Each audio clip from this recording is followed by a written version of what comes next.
tinfoil hat. Oh, what the fuck are you guys even talking about? Global controls will have to be imposed, and a world governing body will be created to enforce them. Welcome to Tinfoil Hat.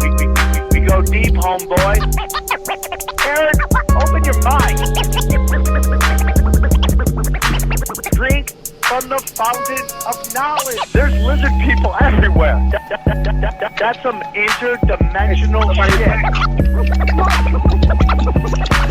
Wake up, Aaron. This is only the beginning. Dude, you just blew my mind. Are you ready to get your mind blown? Good morning, Swarm, and welcome to Tinfoil Hat. You know I am. You know I'm here to we're kind of sad to announce we're not quite sure where Xavier Guerrero is. We think there's a chance he may have been deported. We don't know. So we're going to spend a quick moment just to send love to Xavier Guerrero. In the arms of the angel, fly away from here, from this dark, cold hotel room, and the endlessness that you feel. Oh, man. He could have been deported. We don't know. Well, the last thing I heard was that he was trying to go visit family, and he got picked up at the border. It's possible. And you know, I mean, he's in probably one of those big detention, those big barbed wire fence Yeah. sort of detention facilities. Sitting in there like in a small area with 1,000 people. Yeah, and he didn't. I think he called George Lopez. It was one call. So that's from. I'm sad. He's like the number one. You know, George Lopez is like the number one Mexican guy, right? Number one Mexican. Yeah, and you call him when you need help. you need help, yeah, because he had like His a late phone night show. must never stop ringing. It must be ringing all the time. So, guys, just send love to Xavier Guerrero. We hope he's okay. We hope someday to have him back on the show. Who knows? Who knows? I'm just sad. It's hard. I don't even know if we can go on. I don't even know if we should do the show.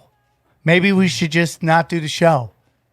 We'll see. We already recorded it, so Okay. might as well. Well, then we'll just keep going. You guys just never know. Well, the money, the benefits from the show will absolutely not go to Xavier's legal defense fund. Yes, we will not be donating it to anybody associated with Xavier Guerrero. But, just send him your love, everybody. Yeah. Send him your love. Manifest his release. So, guys, a lot of other stuff going on. Life must go on. We must power through it, no matter how much we miss Xavier Guerrero, and we wish him well. He's probably eating bad sandwiches right now, where they just hand you just one of those he's used to the best tacos, weird bags with soggy sandwiches and like stuff. field trip food. Just not good. Yeah. With a really, really sad banana, beat up orange. What's he gonna do? And just bad Lay's chips. We thinking about you, Xavier! But anyways, if you want to see me live, I'm doing stand-up. You can come see me. I believe I just added a new date. Guess what? Deanna Beach, Florida. Have we decided where that is? It's where the Seminole Hard Rock Hotel is. Which I think is Fort Lauderdale, but apparently there's a new one. Deanna Beach, Florida.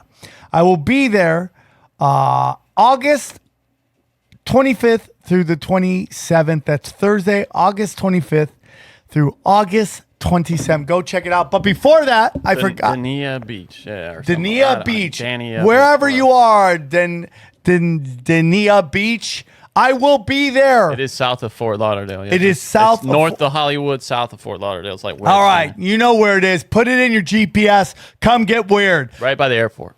Right by the airport. Yesterday's Comedy Cast sold out. Crush Fest. Everybody crushed. Greatest show of all time. Thank you. All right, then next Tuesday, or this Tuesday coming up, August 16th, it's the Assassins Only. I'm putting together killers, a lineup of killers. You'll never know who it is. I'm just putting it out. Just believe him. Come get weird. join me on stage with my pack of assassins. On stage? They can come on stage? Oh, you want? If you want to come on stage, No, I'll he let said you. join me on stage. Join me at 3 clubs, and it's the cheapest ticket in town. The 3 clubs? That's It's called the 3 clubs. I used to think it was called the 3 of clubs, but it's called the 3 club. Why is it called the 3 clubs? I don't make the rules. But what is that? Is it like 3 rooms or something? No, go look at it. It says 3 clubs. Go on the internet and look up 3 clubs. The 3 clubs in LA. Okay, 3 I'm clubs. fine. 3 clubs. No, it's 3 clubs. The 3 clubs, I'm fine. Yeah. Yeah, LA. The 3 clubs. It's just I used to think it was called the 3 of clubs, but they changed it to 3 clubs. They changed it, or you just didn't know what it was called to begin with? Or it was Mandela effect. Either one. Yeah, could be. Anything is possible. What else? What else is there? So that's available. let's take Bang a Bang look. Pow. And then I will September 30th. I'm in Saratoga Springs with my good friend Howie Dewey, and I'm looking for a gig in upstate New York around Cortland. If anybody knows any stages, let me know. Oh, that'll be fun. Seeing Sam back on his old stomping ground. Back in the 607, dropping Hammer of the Gods on these unsuspecting fools. You can grab all tickets at Sam Tripoli. Are you going to do local humor when you're back up there? I do never do local humor, bro. Really? That's Dude, never. are you the guy? Like I remember, like seeing Colin Quinn in Raleigh, and he would wear a T-shirt, like NC State T-shirt. I every time. never do that, bro. No? Okay. I never do it. Just go to samtripoli.com. Johnny, go to tinfoil@t-shirts.com. New T-shirt. Like, Oh, boy. Boop, boop, boop, boop, boop, Let's boop, see. boop, boop, What do boop. we got here? Look at that. Oh shit! Yeah. TFH Live. It's the new version of They Live. Yeah. I got it. Yeah, there we go. That's really cool, man. Yeah, thank you, Who dude. did that? That's Zoltan. He does That's does a beautiful. lot of the work. That's and beautiful. He crushed it. He's a brand new shirt. Comes in white or black, whatever you want. that art is beautiful. Yeah, dude. There we go. TFH Live. They Live. It's finally a new T-shirt up. I wish I could do that. Draw. What a talent. Johnny, you got enough talents. You don't need more talents. Do I? Yeah, you got enough of them. I feel like I can do like 3 You're things. you're great at running podcasts. You make love to your ladies. You sell You weren't there for that. T-shirt. You use televisions on eBay. You do it. There's other shirts, and we got more shirts coming, dude. I like got that. tons of shirts coming. I like that champion. So here we conspiracy go. Yep, that's it. Disobey. This is good, too. I like We this. go deep, homeboy. All of them are there for all of your needs. So just go to samtripoli.com, click the link. Listen, my cameos are on fire, everybody. Go to samtripoli.com, click the banner, cameo, action for the people. Just go check it out. I will yell at you for 2 to 3 minutes. And it's pretty cheap. I'm not even trying to make it super expensive. A couple bucks. Let me drop a hammer on you, and I will ask to watch you and your significant other make love and buy gold and silver. Go to buy gold and silver. Wise Wolf. Click that. Buy your gold. Buy your silver. Get ready for it. I forgot to tell you about the premium content. I have 4 premium content shows. 5 actually. You can find 4 of them on rockfin.com. I have Tinfoil Hat. I have Zero, and I have Conspiracy Social Club. All $10. You get all of them. Bam! And Broken Simulation. And Broken Sim is on there. Pow! Go check it out. Now, I also have will you look up patreon.com/cashdaddies. Yes. This is my other financial podcast, and this is what you do. Now you're like, oh, Sam, look at that. Oh my God, $20 per month. What the hey, ha, ha, ha. Johnny, you're on the Patreon. How's Howie doing? Oh, he's on a hot Would you streak, say right? he's I mean, he's on a scorching heater. it? Yeah, he's on fire. For $20, you get Howie Dewey's daily picks. He's so hot I can't even talk right now. Yeah, to he's in describe it. fuego. He's so hot, he's adding to global warming. That's how hot he is. And for $20, everybody makes their money back. You got to invest, That is not a guarantee. That is not a guarantee. Results vary.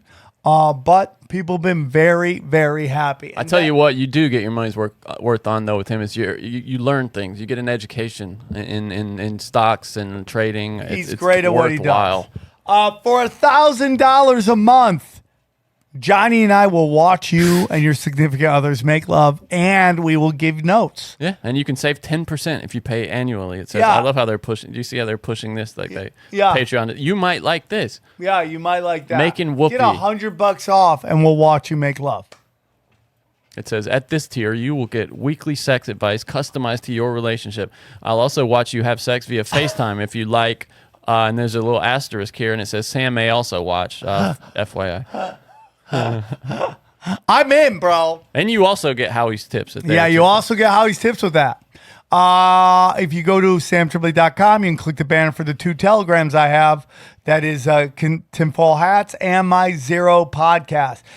And if you go a little lower, here's the thing. Lots of free content for you. All of my audio is available for free. We go to Tinfoil Hat, the show you're listening to now. Broken Sim is basically fire. It is the Grand Theft Auto of podcasting. It is the sports center for the apocalypse. Cash Daddies is huge. Punch Drunk Sports. The Union of the Unwanted, which I think is the most important podcast out there. We get the best of the best. We do a nice panel show. So if you love Tinfoil Hat, you'll love the Union of the Unwanted. And then I put out old episodes of some of my premium content, and that's Conspiracy Social Club with Brian Callen and Zero, my spiritual podcast, all for free wherever you listen to podcasts. Wherever you listen to podcasts, you can get all these episodes. So What a value. what a free. value for free. Enjoy it. Johnny, anything else? No, we just recorded another epic. I keep cutting to XG's camera when I'm talking. We just recorded another epic broken simulation, more than 3 hours. Sam was trying like hell to get out of there. Johnny, you do that on purpose, and I'm falling. Yeah, I must I start do. timing it now. I do try to give I'm people gonna get a great value. yeah, 3 hours. Nobody's listening. But people we love do. the show. Yeah, we People do. love the show. We peaked last week, pretty good, right? Yeah, number 2 in stand up, and I don't know, 1 something and 160 something in comedy in the world. Right? In the world. Amazing. In the world. All right, before we begin, I want to give a shout out to some of our sponsors, our good friends at ABX. That's right, Absolute Extract. They are sponsoring they're sponsoring Comedy Chaos, and we want to thank them for coming down last night and joining us at Comedy Chaos. Just go to abx.org, and they got the best. They got the flower. They got the weed pens. They got everything, and without them, the experience of Comedy Chaos would not be the same. So please go check out ABX. Check out their collections. Look at this. ABX collections. Look at that. Bang, bro. Do you want bang? Bang, dude. Sleepy time. There are hi-fi sessions. Turn it up. I mean, it's all there. It's pretty amazing. Their product is top shelf. They have everything. They have vape pens. They have gels. They have gummies. They have flour. Whatever you need, ABX has you taken care of. So please go to abx.com and help and support our friends at Absolute Extract. Guys, this is a great episodes with Joe Rupe, and we get into spirituality, Hermetic principles, and how it applies to conspiracies, okay? I hope you enjoy this episode. It meant a lot to me. Please check it out. And, send prayers to Xavier, man. Send prayers to Xavier. Love you, buddy. Love you, Wherever buddy. you are. Wherever you are. We're thinking of you a little bit. We go deep, homeboy. Aaron, open your mic. Drink from the fountain. Let's get into it. This gentleman is a returning champion, been on the show numerous times. Happy to have him back. He's a radio host and he's a producer. Please welcome Joe Rupe. How are you, brother? What's up, man? Thanks for having me back on the show. Joe, it's always a pleasure. Last time I saw you, I think you came with the hot grandma who now carries a gun to my show in Tampa. Last time I saw you, she's a hot grandma. Laura. Yeah, she's cool. And she last time she's like, I got a gun. I'm like, okay, man, I'm in. Florida, dude. Yeah. Do what you want. Well, I'm at that age where grandmas are hot, and I'm cool with that. Johnny, Right. you will get to that age. You're inviting certain Hot element. grandma's in. Welcome. Doors open. This is January 6th. Let me move the gate. Walk right in. That's not what I was thinking about. So. Okay. Joe, what's going on? Before we get into it, why don't you tell our listeners who might not be familiar with your last appearance on our show, tell us a little bit about yourself and where they can find you. Sure, yeah. So I created a radio station from a shack in Arkansas. I told you guys about that like 10 years ago. And I started getting into magic and hermetics and out-of-body stuff. And it led me down this road to Florida. Now I'm living on the beach. So all this stuff's manifested in my life, like actually. So I've experienced it. And I'm just trying to share it with everybody. So, Fringe.fm's radio station, lightingthevoid.com is my website. And then I got some audio stuff where I help people with magic. And that's all I'm doing, man. In my opinion, this is what needs to happen. It's going to fix everything. I think we're headed that way anyways. People are starting to wake up, dude. The right people are. I totally agree with you. And like I said last time you came on, I think it was on Zero. I think you were on, but you're an American success story, dude. And like you are what's the word I'm looking for? You're an example of how if you put your mind to it, no matter where you're coming from, you can make it happen. And that is like really what this show Zero is all about. Like just convincing people that they have everything they need inside them to make it happen. And, to be honest with you, Joe, there was a time in Tinfoil Hat where if we did these spiritual shows, nobody would want to listen to. They'd actually complain about it. And they would be like, dude, we want to hear about, the lizard people and the Pizzagate and all that stuff. That's what we want. And I get that. Because that's like the kind of the dangerous stuff, right? So and because of that, I wasn't getting numbers on the spiritual show, so I started Zero, and then that was a blessing. And it's like it's probably my favorite podcast because it's helped me through these crazy times.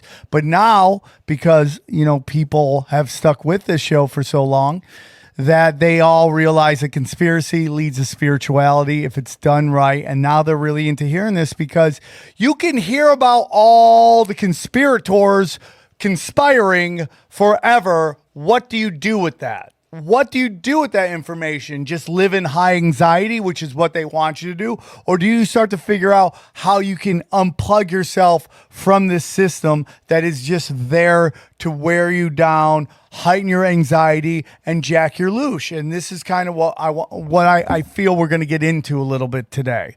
Right. So where do you want to start, bud? Well, I want to start like right there where you're talking about. I mean, our country was built on people that understood the hermetics. They understood natural law, hermetics, the energetic body. They based off our entire country and everything that we live in right now, including the political system, all of it. It began with people that understood the occult, hermetics, natural law, and the energetic body and manifestation. This is why the Pentagon is shaped like a pentagon. They just didn't do it for fun. They invoked that symbol on purpose so that they could be the ultimate war power on the planet, and it happened to work out for them. What I'm trying to do is say, hey, maybe not all this stuff is evil. That's kind of like a psyop because they don't want you understanding this stuff. That's the conspiracy, is to like limit your power so that they can have it. It's all about control. I mean, so I get what you're saying, but this is the stuff we have to learn to get past all this stuff, not the polarity of the bickering about it or trying to force someone that, hey, it's flat earth. Like, how is that going to fix stuff? You know what I mean? Yes. And if flat earth exists or it doesn't exist, whatever, if it was proven today beyond a doubt, how would your life change? Well, probably not that much. But what you should be asking yourself is, why did they lie to me about that? And that is the real question. And that's what this is. I have no answers. They have shish kebab the truth beyond understanding. We're basically like any kind of like antique roadshow where we're just going through all this junk to try to find one little gem that will maybe help us understand our history and where we are. Things will be talked about on this episode that maybe you, the listener, don't 100% agree with. And that's fine. That's beautiful. All we're doing is trying to give you as much information as we can to help you just find pieces of the jigsaw puzzle to be put together. If you realize over time that they have inverted everything, so you don't know how special and powerful you are, then why wouldn't this be a part of it as well? They have demonized what is the occult. They've demonized anything that is secret to make you think it's like some dark entities. And I'm not sitting there telling you that there isn't darkness out there. I mean, I am 100% into God and all that stuff, all that spirituality.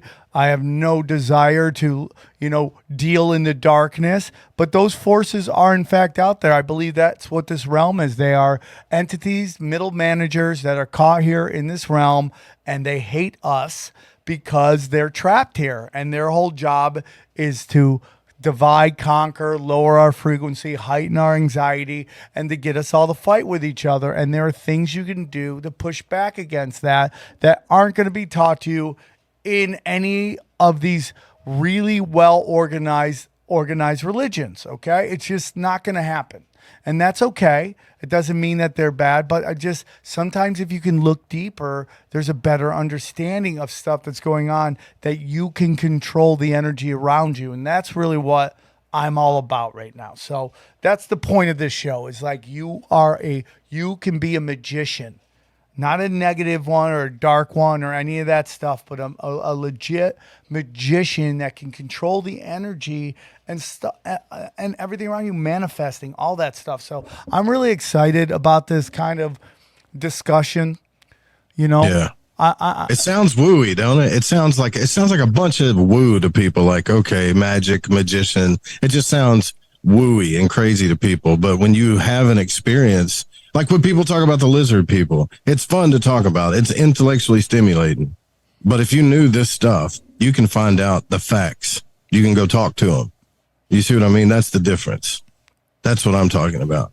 Well, what I feel like we're trying to understand here is the game, the playbook that they follow, which was handed down to them, which was at one point, I think, widely known by the masses, and then over time slowly hidden from people to make us dumber. I don't think we're dumber. I think we're just saturated with useless knowledge purposely to keep us disconnected from our truth, our understanding, how powerful we are, our connection with the universe and connection with something that's so beyond our understanding.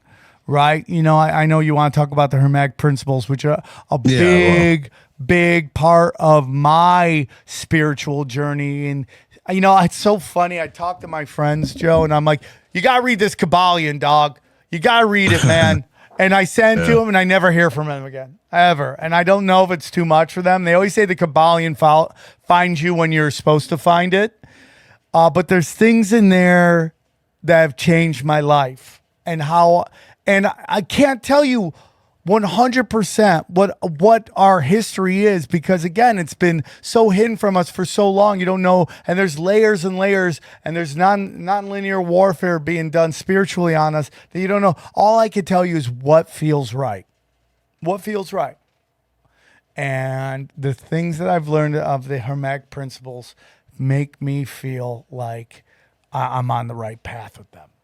It makes you feel, it makes you feel more free.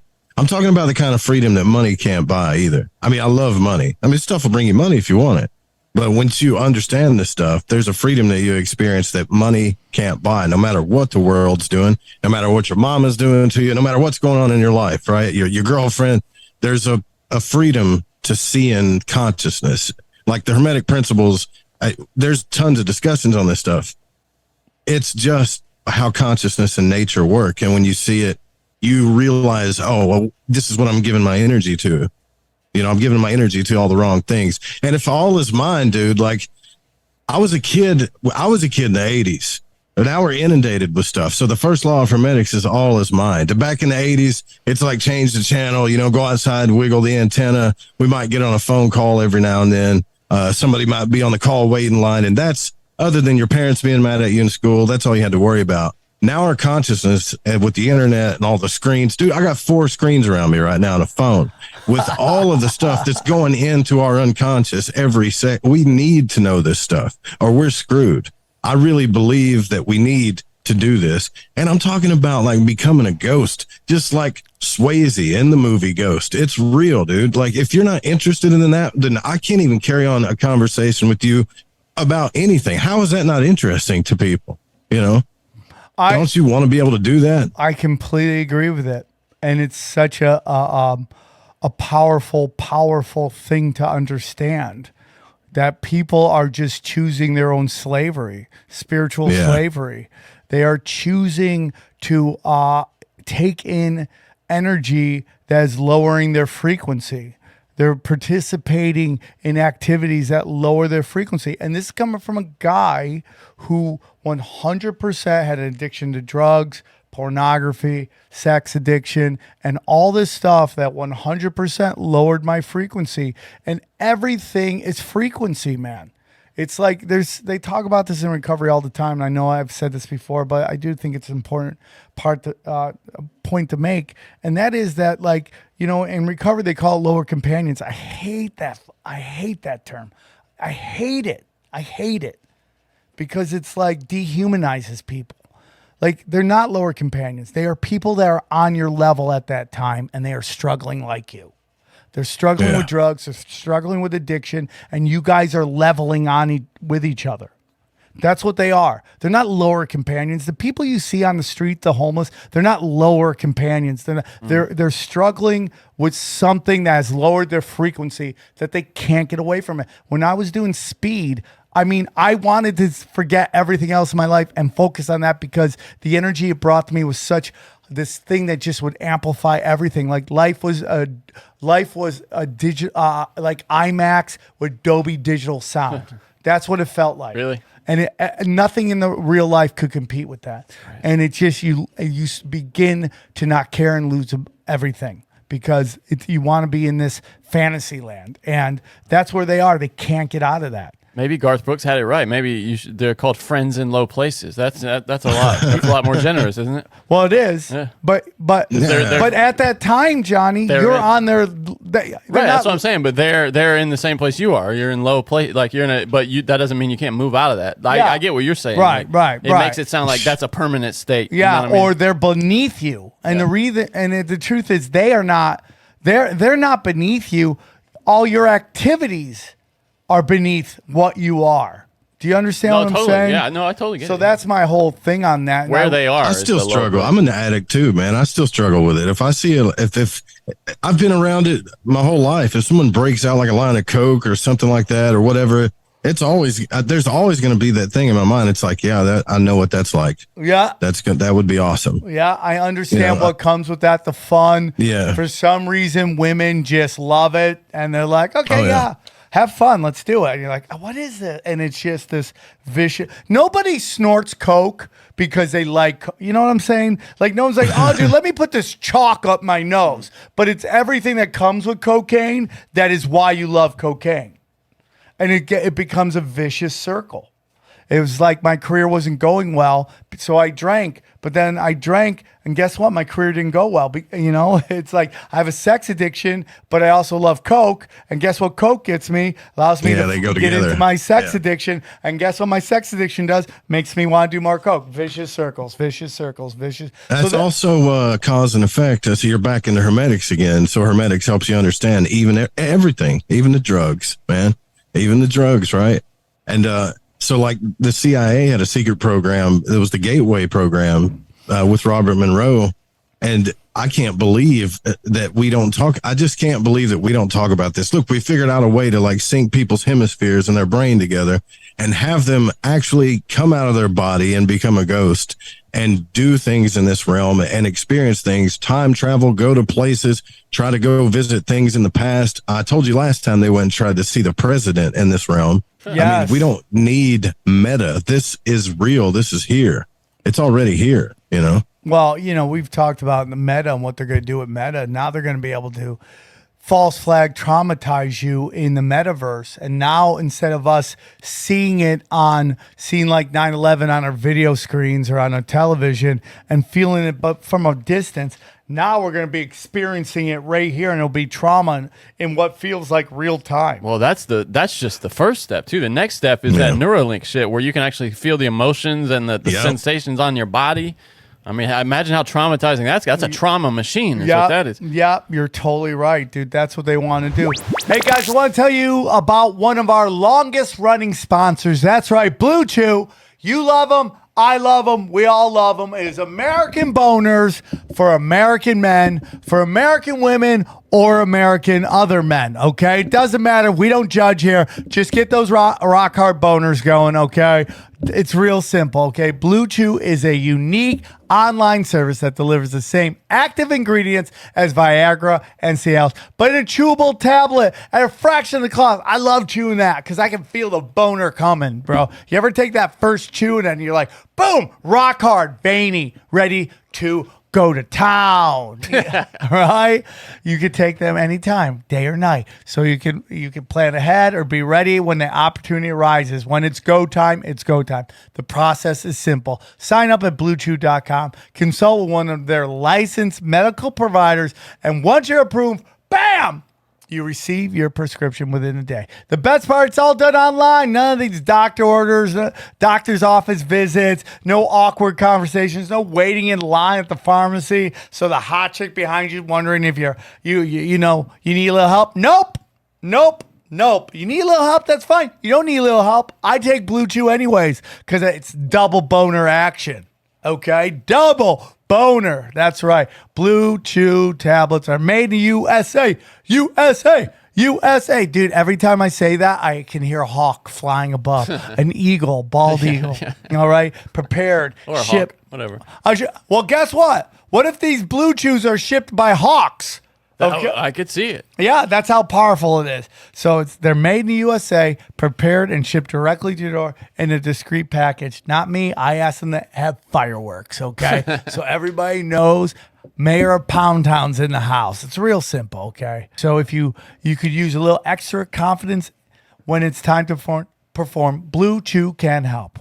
We got a special deal for our listeners. Try Blue Chew free when you use the promo code TINFOIL at checkout. Just pay $5 in shipping. That's bluechew.com, promo code TINFOIL to receive your first month free. Visit bluechew.com for more details and important safety information. And we thank Blue Chew for being one of our longest running sponsors on Tinfoil. So that is it. Our conscious growth, is the answer to everything out there. That sounds boring. It sounds boring as hell, doesn't it? Right? Like, yes, I need to grow my consciousness. I'm not talking about becoming a Buddha. I'm talking about and you know this just by reading the book. There's something that it's like it unlocks the 7 Hermetic principles. That book unlocks things in your brain, and then you start seeing everything else on a higher level. Right. Yeah. So when you start seeing everything else on a higher level, you're not back down here arguing about the things that you're wasting your energy on arguing about. Now you're up here seeing everything on a higher level, and you see how it all works. Right. So the law of polarity, we don't have to go through all the Hermetic principles. Well, I'm just saying, when everybody starts increasing their vibration, they start having out-of-body experiences. I'm not talking about freaking lucid dreams or I went to the 9th or 10th gate or whatever. I'm talking about going places in the real world. Start doing that. Affect the physical world like a ghost. That explains most of the paranormal activity people that are freaking out about to begin with. And then using these principles to manifest things into your life. And it just goes on and on and on as far as what freedom is concerned. This is not like United States freedom. This is freedom that I still have a problem defining it. I still do, and I think that the reason why a lot of this stuff is happening is to alchemize us to do this. That's why we have all this bullshit happening to us all the time. So we can, alchemize. And there's a whole secret to alchemy about that too. I mean, these discussions can go in 9 different places, but I think a lot of this bullshit that like COVID and all this other stuff is just going to keep happening. We're all going to keep feeling isolated until this happens, man. And if you hadn't noticed, most people that go to the occult they're that far from like killing themselves. It's that's before they realize, okay, this shit isn't working. Psychology isn't working. You know, my guidance counselor fucked me all up. What my parents said is bullshit. Like all of this stuff is bullshit. And right when things are at the worst, then they get into this stuff. That's why I think it's boring. You know, Well, people don't get there yet. I'm telling you, man, there's nothing more that excites me than the thought of teaching my daughters manifestation, Hermetic principles, how powerful they are. Like, you know, all these things I've learned on this journey over the last couple of years, I cannot wait to sit there and have a discussion about you control energy, you control everything. Like, I cannot wait. I'm so sick. So cool. Right? I mean, it's just like I want to sit down and like I love my parents so much. I am who I am because of them. And that is both super positive and a little bit of negative, right? I mean, it's just the way it is. And, you know, I remember when I was told I was going to have kids, and I just thought to myself, I'm going to stop this kind of cycle of like paranoia. You know, like this notion that everything's after and blah, blah, blah. I'm going to end it. Because I've learned that nobody's thinking about me, right? Nobody is out to get me. Everybody's white knuckling it. And it's just like, it's all perception. I'm perceiving it, and therefore I'm manifesting it, right? Yeah. So I'm going to teach them all that stuff. And like, because I've learned this over, and it's like, it's just such a wonderful place, because it's a lot more stillness. The thought of people thinking about me all the time and out to get me, when reality, nobody's thinking about the story. Like I told you last night on Broken Sim, like the be consumed with this person and then realize that they were never even thinking about me. You know, like I can't wait to tell her that, because it's very easy to think we're this giant thing in the universe. And we are in one way, because we are part of the universe. But we're not on everybody's minds all the time. Everybody is just focusing on their own bullshit, or how to deal with their own bullshit, or deal with the journey that they're on. You know, another cool thing that does too, it gives all the shit you've been through a purpose now, because you become this repository for knowledge and experience. So your children don't have to go through all the things that you went through. You know what I mean? It's like everything that you've been through that you were like, oh, that was a waste of time, or that was miserable, now has kind of a meaning behind it, because you can share that information that you kind of went to those dark places to retrieve. Yeah, and it's cool, kind of like I think about when my daughters, I know they're going to come home one day and be like, this teacher is mean to me. She's out to get me. And she's like, why does that help her? How does that help her to go to war with you? Like, isn't her, like, doesn't she want, like, to have an easier job to teach you? And if you learn stuff, it, like, helps her achieve her goals. So why going to war against you? How's that help her? Or maybe that's how you're perceiving the situation. That is the energy in which you are putting out. Why not just understand, dude, that she's doing the best she can, and you probably are just, if there is something, it's a drive-by, and it's not meant to be, if they are doing it, which they're probably not, they're doing it to everybody. So it's nothing personal. You can also spot tweaker boyfriends better than any dad in the history. I feel for these kids, because they're not going to get away with anything. I know shady. I read energy, and I know shady, and I'm going to know. I remember when I was a kid, I wasn't a kid. I was much earlier. My cousin Leah was much younger than me. She was still very young. She's now has a kid and everything, but she was like super young teenager. And I watched her, because I could tell there was some weird energy going on. And I watched her snag a beer and run out. And I go, and I didn't say anything, because, but I knew it was happening, and I watched the crime happen in real time. Right.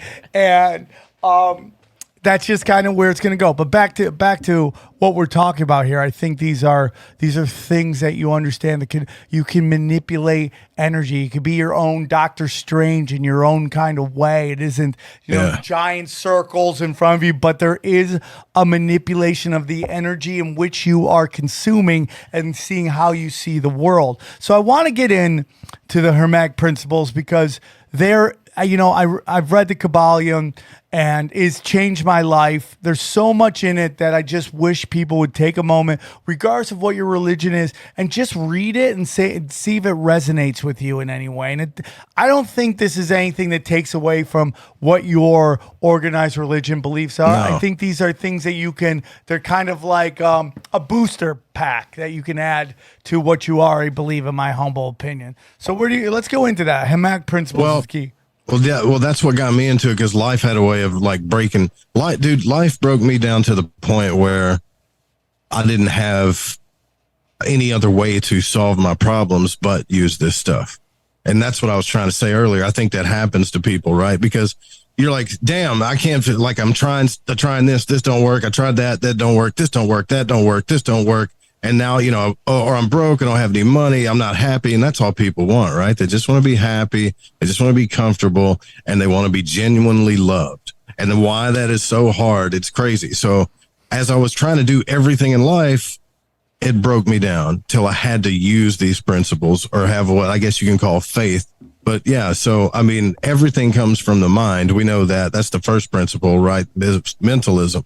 So we have to learn to change our minds and all this stuff. So I started doing magic out of that's how desperate I was in my life. I was like, I'm so desperate. I'll try anything. And that's when it started working. And that's when I got into this. I started realizing, everything comes from my mind. And out of all the beings on the planet, in the universe, they're all just doing what they naturally do. Each kingdom, mineral, plant, animal. Animals kind of have a choice, but we're the beings that have a choice.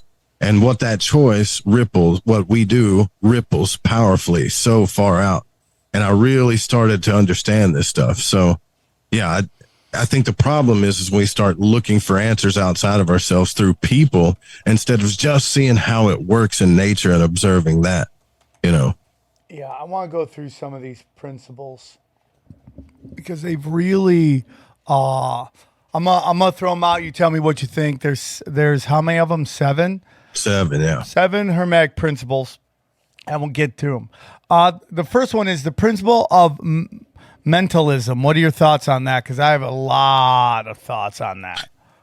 I think that is the mind. Like I was just saying, mentalism, all is mind. And I'm not just talking about your brain. Like, this belief or this theory is that we all come from something mental, and we're all connected to it, and everything starts there, right? So you can call it God, you can call it the grand architect of the universe, but there is some mind that we're connected to that pretty much creates everything in the most beautiful way, right? And it also gives us a power of choice.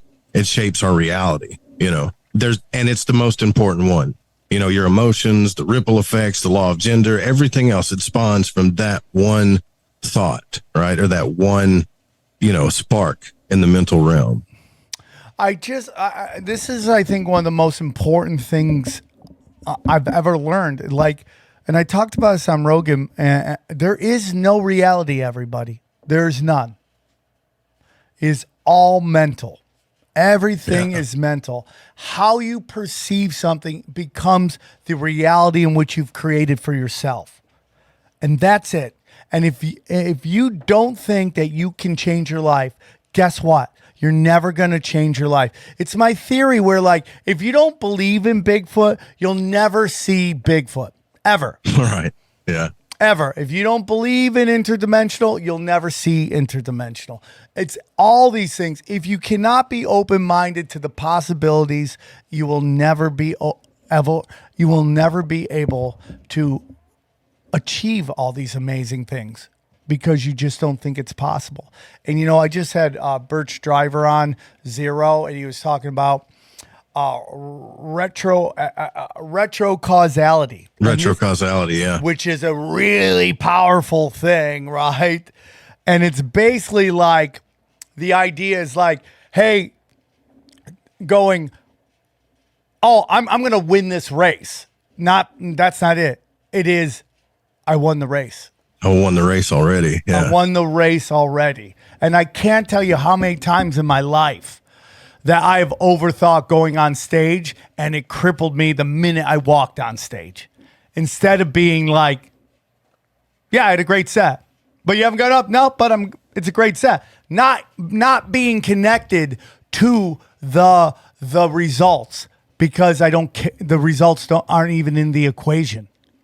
It is it is the process and the understanding that it's already going to work out. And I'm reading a bunch of books, and one of them is if you think that there are the possibility of it not working out, that means you worship two masters, God and a darkness. That if you don't believe that God will always take care of the situation.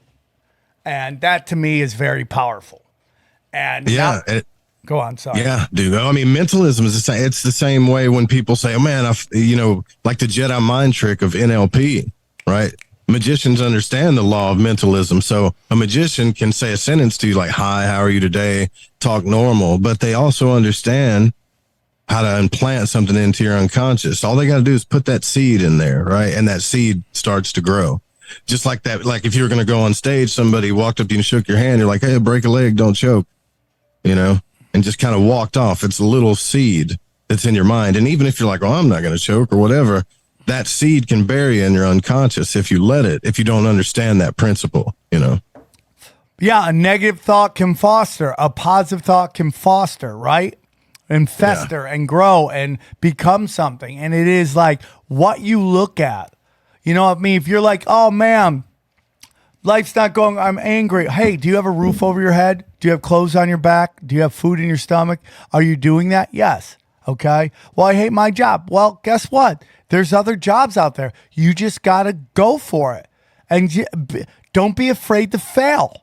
That's it. And if you think failure is an option, guess what? It's going to happen. It becomes an option. Yeah. Yeah, it becomes an option. You manifest all of it, man. If you walked around like a big hard ass, you're like, "Dude, I win." That's what I do. Like, I win. I win. Right? It sounds crazy, but it works. And back when I sold cars, dude, I started learning this stuff. When you start learning, you look back and you go, "Oh, that's why there's this prick that sold cars, man, that nobody liked. Nobody liked this dude. I can't understand how he sold so many cars." I hated the damn job anyways, but I started noticing that like when he sold a car, he thought it was the best thing in the world. He's like, "Oh, dude, I just made 3,000 over pack. This is the baddest deal I ever did." Like he celebrated himself like it was nuts. And people are like, "Man, what a conceited prick." But when you go on a car deal with a dude, the energy level's like this. It's up there. And he's just turning people over left and right. And it sounds sleazy. And to me, it kind of is. But I saw we're not talking about morality. We're talking about mentalism here, right? I saw, him putting this in his mind, and they're all of the principles working in his favor to do this stuff. We just have to look at it in a different way is what I'm saying. No, and it's so funny because I was just going to bring this up because, we all know these quote unquote psychopaths who are just win at all cost, right? Yeah. And they are literally mentally willing themselves to the top. Yeah. They don't see themselves ever failing. It's inevitable they're going to get to the top, but then they don't bring in other parts of the Hermetic principles, which is give it away, help others, and all that stuff. So then that's another part of the universe that ends up working against them because they have a win at all costs. F everybody. I don't care. I'm not, they look at life like boxing. Like it's them versus their opponent instead of it's a team sport. We all work together. Zero-sum game, like There Will Be Blood. Have you ever seen that movie? Yeah. I've got a competition in me, and he wants everybody else to fail. Yeah. If anybody else is succeeding, he's losing. Even his own kid. Yeah. You're my competition now. He's like, How crazy is that? And there's people who operate like that. And, some people like, well, you look at these war criminals who die of old age peacefully. And you go, what is there? There's no repercussions for them. Have you seen their children or their grandchildren?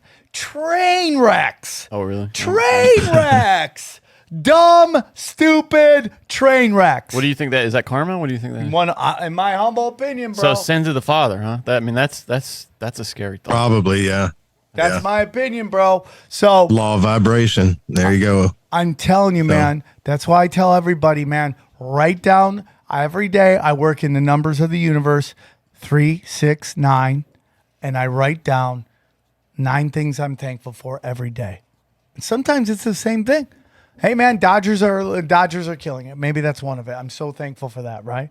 And but every day I have to rewire the lenses in which I look at the universe, because I have in me this ability to find the negative. Like when I'm doing stand up and I look into the crowd and I could see the one person not laughing, and I just consumed on that. I just focus on that, and I'm willing to burn down the whole entire set to either get them to laugh or just annihilate them. YouTube comments. YouTube comments are the worst. You can have 99 that are just like, oh, this is the best. This is the best show I've ever seen in my life. And then one guy's like, you guys are stupid. Yeah. It's just there was a time I did that. Ruins the whole thing, man. One time for sure. I know exactly. There was a what you time.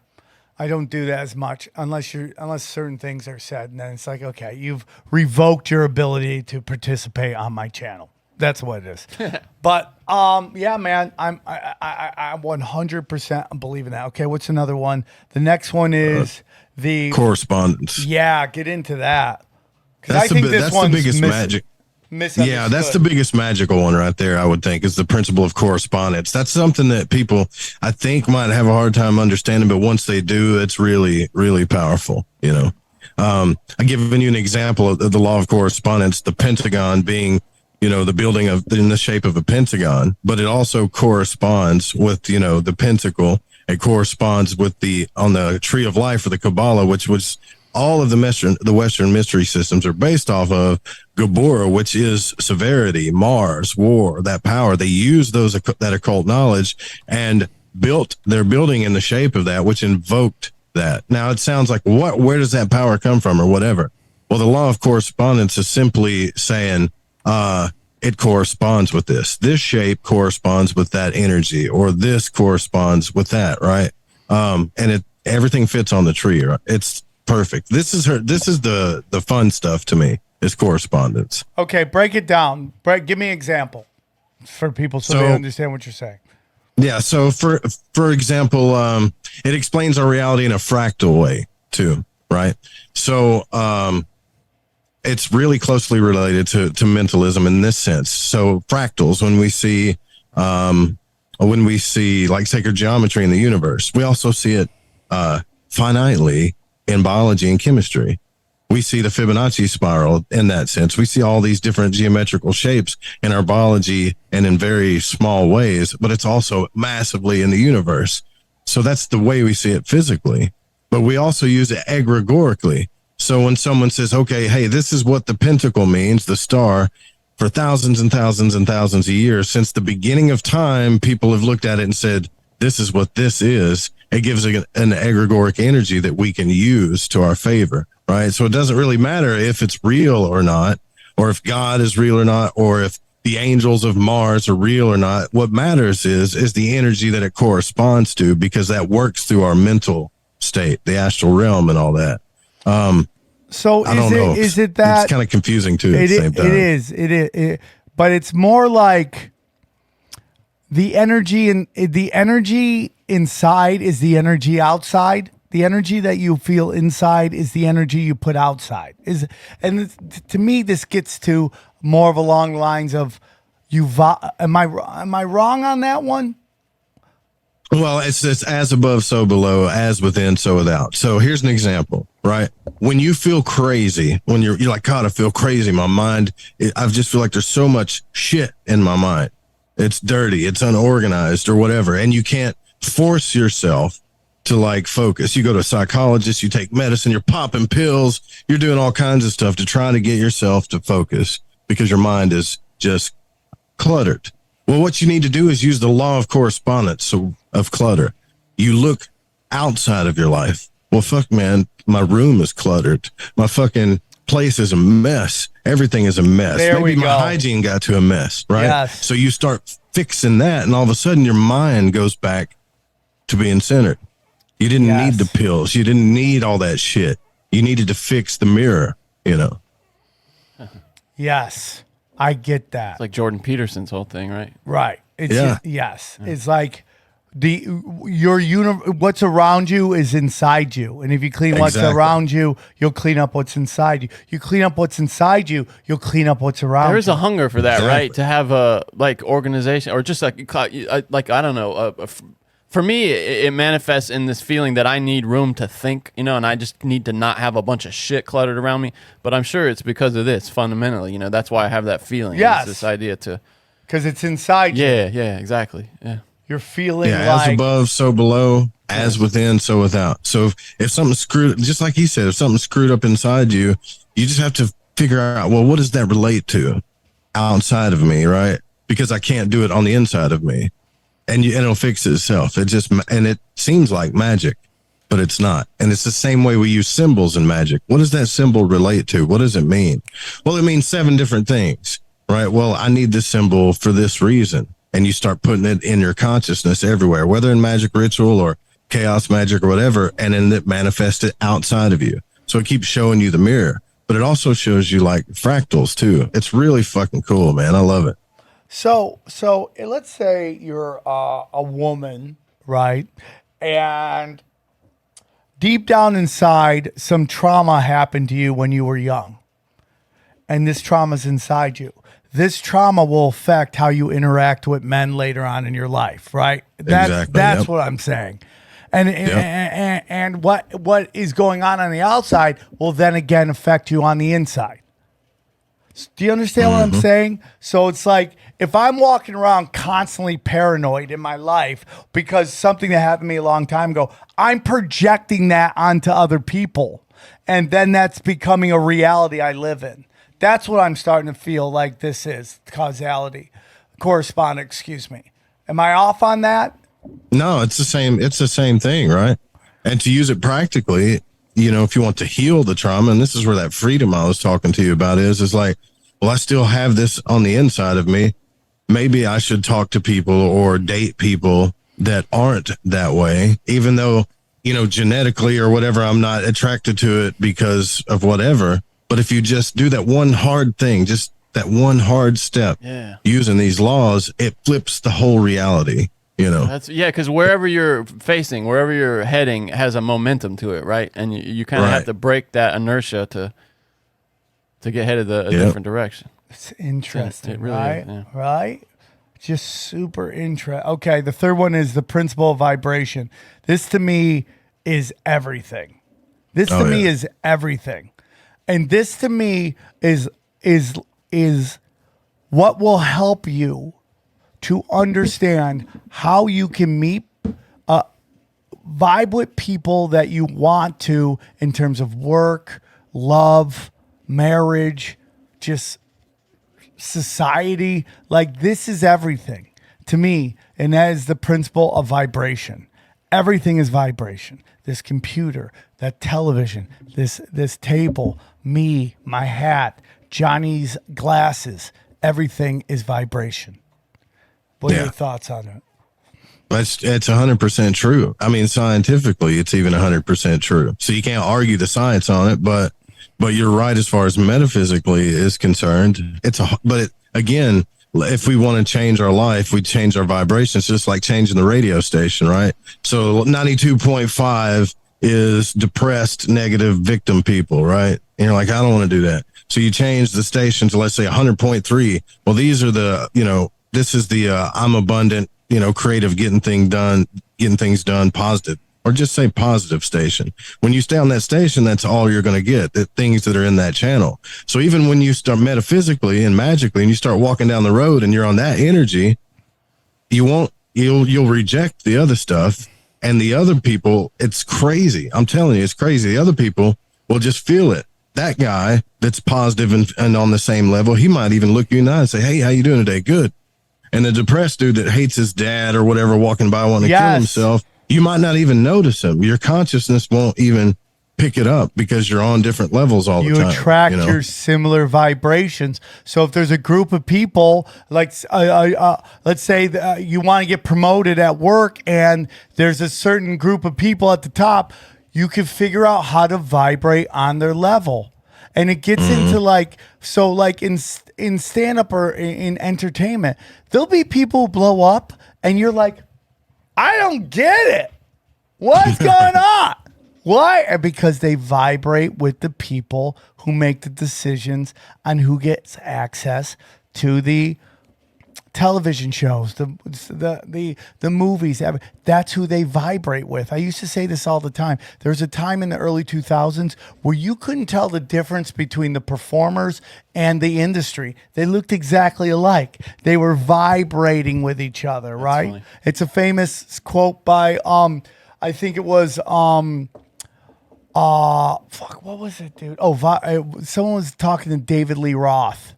And they're like, why do the critics love Elvis Costello and hate Van Halen? And he's like, because they look like Elvis Costello, right? Yeah. Although I'm not hating on Oliver's Army here. That's a good song. Well, I'm not saying that that's nothing about Elvis Costello. I'm telling a joke. But it's like, do you remember in like the early 2000s when nerd comedy was big and you'd watch these stupid ass like movies where like nerds were hooking up with tens? And everyone was funny. That was a huge thing. Yeah, that was a lot of Judd Apatow. Right, because Judd Apatow wanted to will in that him and his friends were the sexy ones, well, hey, right? dude, it worked for Judd Apatow. Let's be honest. I mean, he manifested that in his life. Well, you never know what's going on behind closed doors, okay? Well, you never know. Here's where it gets hard, dude. This is where it gets hard, right? Because once we understand the law of vibration, it's like, dude, I want to feel good, man. I want to feel like I want to get to 100.3 vibration on that radio station. But I feel like shit. I can't just force myself to go to that radio station. I understand what you're saying. It's boring. You all say the same thing. How do I get to that radio station?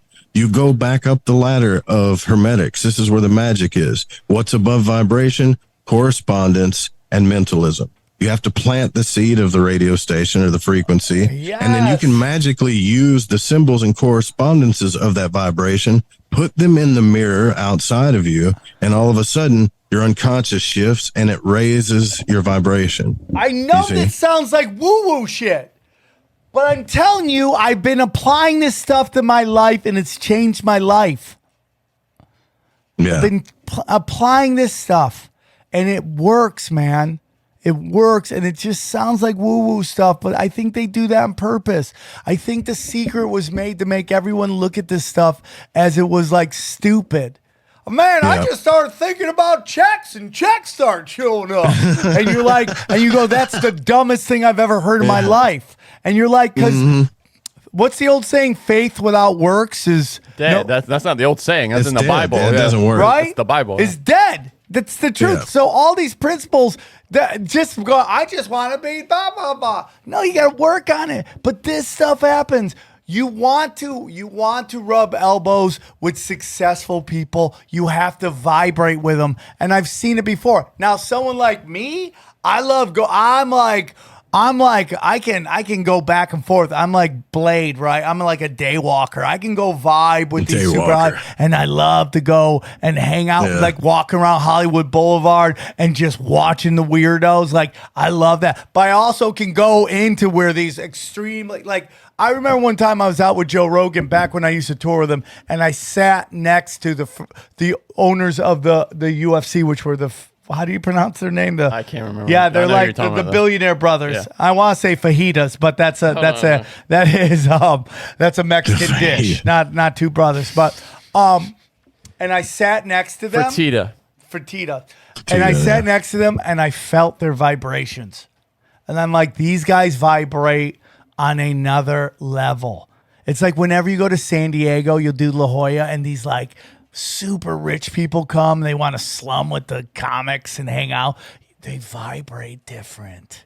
There's a different vibration. And then you hang out and you're walking down the street and that person's on drugs. Their vibration is different. Your and you attract your vibration. Well, think about this too. Like, say if you got no money, I'm broke, right? Like, damn it, I'm broke. Being broke feels like shit. We all know that. And you talk yourself, well, it's cool. I'm a positive. You feel like shit because you're broke. You know you do. But how do I get to that level where I don't feel broke, to start manifesting that stuff? You don't just think about it, right? But you got to use the correspondences first, right?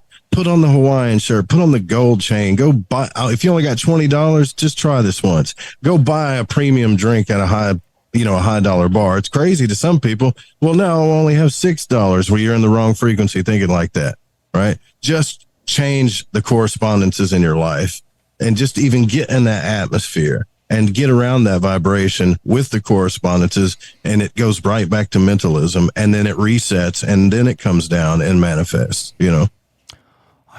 This is one of the biggest changes in my life, man. This is it. It's just like change your vibration. It's real simple. You know, get stuff out of your diet that isn't healthy for you. Work out, okay? The words you speak into the universe, that is like all vibration. If you're always negative vibrations. If you're positive vibrations.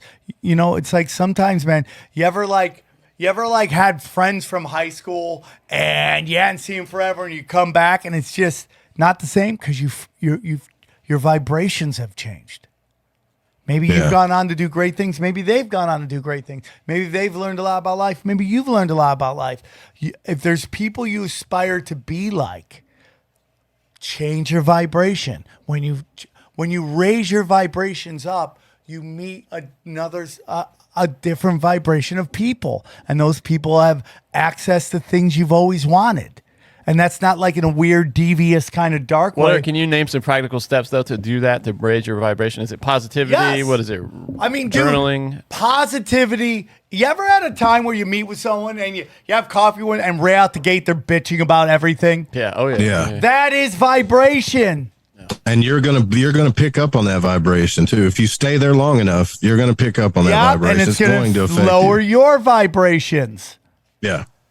And that's why, like, last night when we were Broken Sim, I tried to say positive things about people that drive me crazy because I just want to put out positive energy. That's what I want. Because I want to ascend to a higher level. Not for money, not for anything, but just for happiness. I want to ascend. I want to help others. I want to give it away. I practice abundance. That's another way, practicing abundance. Right, giving away things, man.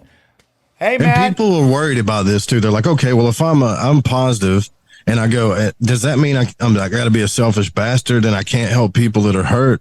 No, if you understand energy, like the magicians understood it, you can help heal people or, you know, stay there a little while, and you're going to take a little dent in your energy, right? But we need to do things daily to take care of our vibration, right? So we can still help people. We just need to take care of our energy and stay in the vibrations that we want to stay in, you know. 100%. This is a really big one. This is number 4, the principles of polarity. And this is very important.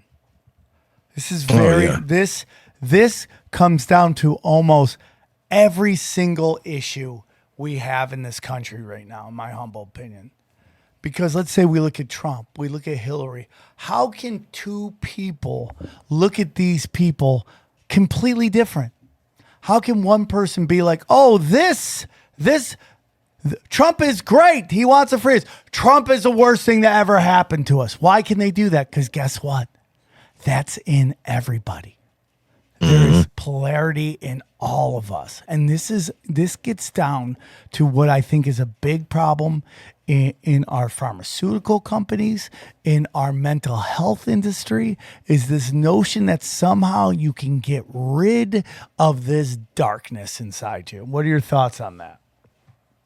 Well, yeah, I mean, I totally agree. It can be used. The principle of polarity can be used for your own benefit, but it can also tear you apart. Like when you get into, man, dude, if you get into arguments with people, you can just see the polarity. The poles of beliefs or perception that people like destroy each other with, not just in politics, but in everything.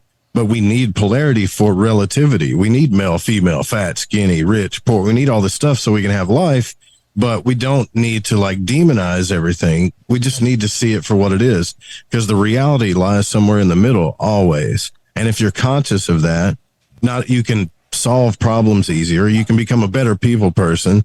You can actually see the thing for what it is, or you can use it to your advantage. You can even make things certain polar if you need to. Like if you're, I don't know, like say you need to market something or you need to change your health, right? There's something polar that you can switch that would speed it up. Or, you know, it's beautiful, man. You can do all kinds of stuff with it. And again, the mystery schools and all these people, they understood that. That's what the checkerboard, like the chessboard floor represented. I live in a realm of polarity and duality. I now understand this, right? I have to learn how to govern it in my life. That's why it was underneath your feet in the ritual. So your unconscious would understand that. When I'm in a sobriety meeting and I see somebody who has 30 years sobriety and they're like, you know, blah, blah, blah, alcoholic, you know, that is to me polarity. Yeah, sober, you're either you're a non-addict or you're an addict. You're sober or you're an alcoholic. No, but you're always an addict. The notion that you can get rid of that, like somehow it's gone from you, doesn't happen in my humble opinion. You have this light and you have this dark. You have that in your life, man.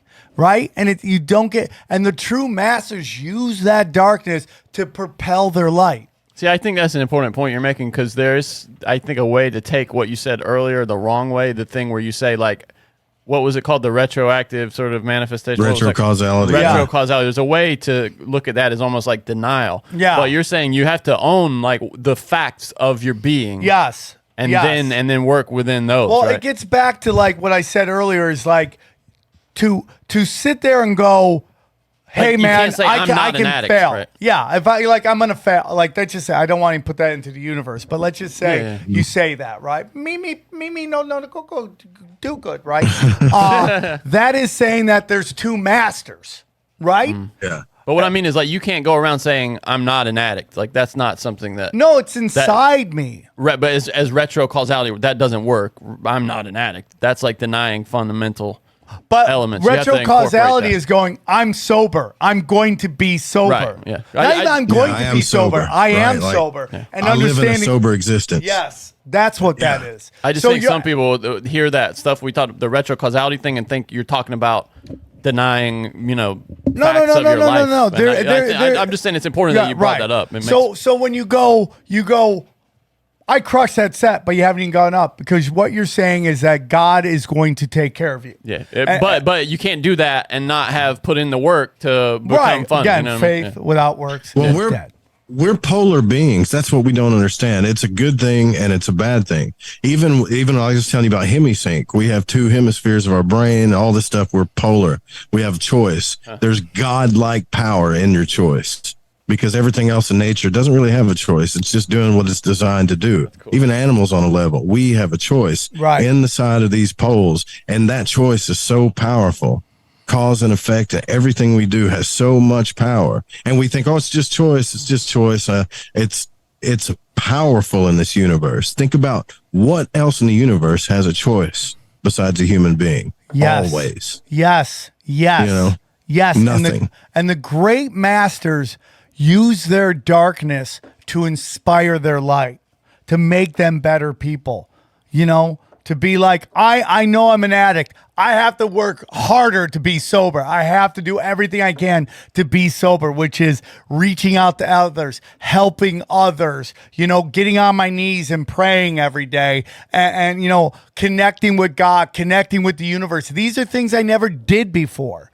Because I allowed the darkness to you know have power over me instead of being in God, in the light of the God, and all that stuff. And again, and if you know, man, and they do it in dark way. You remember Chick-fil-A? That it was a long time ago. If you were a dark magician, I'll tell you how dark magic works, and you understand the Hermetic law of polarity, and you're like, you know what? I want to make about $20,000 this month. You know what? I'm going to go on TV as the owner or whatever, Chick-fil-A, and I'm going to talk about how much I don't like homosexuality. Now, do you think that dude really doesn't like homosexuality, or he knew that there was a polar state of mind about it? And so many people bought fucking Chick-fil-A that quarter. It was crazy. Is a great example of, you see that in podcasting and YouTube now. Like there's a certain part of the universe that dislike certain people. So these people know, these content creators know, if they talk trash about these people, the people that don't like them will run to their content and click on it to hear somebody, talk about somebody else because those viewers aren't happy with their own life. And that's really a form of manipulation, isn't it? I mean, they're using those people, right? Magic. Dark magic. Right? That's what we're Light talking magic would be revealing the poles and saying, hey, guys, somewhere in the middle is the truth. Yes, there is this, and yes, there is that. But the truth is right here in the middle where the love is. That's white magic, so to speak. That's why I was trying to tell Rogan. It's like you have the people who believe the mainstream narrative and you have conspiracy theorists. And then the truth is it's somewhat in the middle. I lean more towards conspiracy side because I do believe powerful people conspire, but there's a lot of astroturfing going on trying to get conspiracy theorists to believe crazy stuff that makes them look stupid when they try to bring it up to normies. Done purpose, blatant lies told to our community to get us to believe crazy shit. Done purpose. Yeah. And then, that goes back to Johnny, something we talked about in The Boys, where I think that show tells you a lot of the game plan of how the system works when they were talking about how that one superhero was creating all the memes and putting them all out on both sides, from both sides. Yeah. And she Stormfront knew that they were working by if they showed up on Facebook. And I go, I bet you the deep state puts for sure, memes out on both sides. And you know how you know, for sure that they did? Because they accused the Russians of it. Yeah, that's how you know they were doing it. Right, that's a great point, Johnny. So the next one, and this is another, I think, important thing to understand, and this is the principle of rhythm, okay? What are your thoughts on that? Well, I mean, the principle of rhythm, sometimes it's called ebb and flow too, right? So it's important to understand that everything has a season, a time, right? Everything has, it's not just the rhythm of a frequency, but everything has an ebb and flow. The moon, the waters, your body. If you know anything about that, then you can learn how to get into the ebb and flow of certain energies.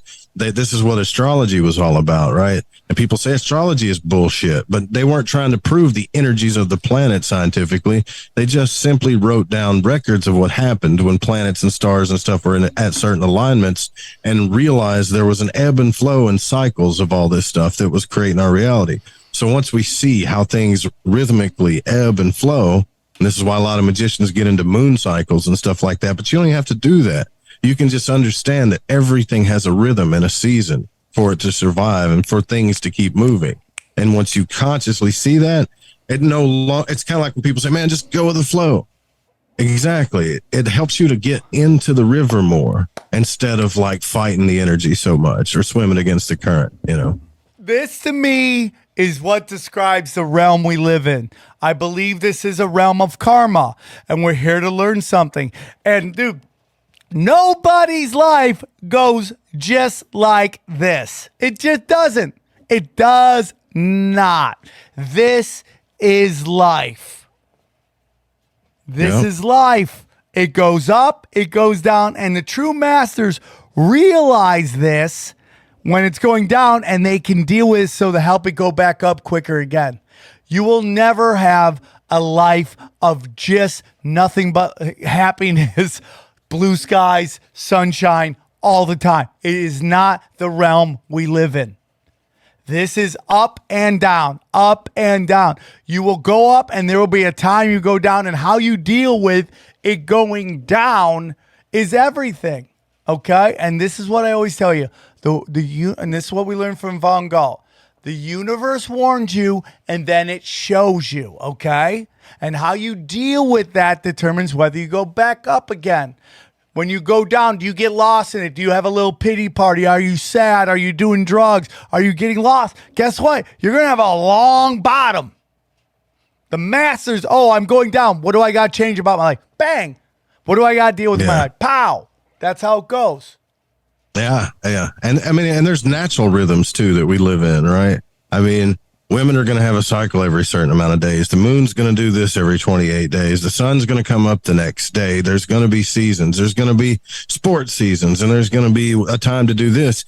And that's cool. But when you understand the principle of rhythm that you're talking about, and when we struggle in life or things happen, once we really believe and experience this, it no longer can affect us the way it used to mentally, emotionally, or whatever. It's like shit could be falling apart. And you're like, well, I'm having a down day. You kind of understand where you're at rhythmically too. I know what I got to do to bring that frequency back up. I'm fine. I got you. I can pivot. I'm not afraid. I'm going to put this link in the description below. Richard. You can click on it real quick, and it's called Mind, Body, Green, and it breaks down all the principles. But I love this.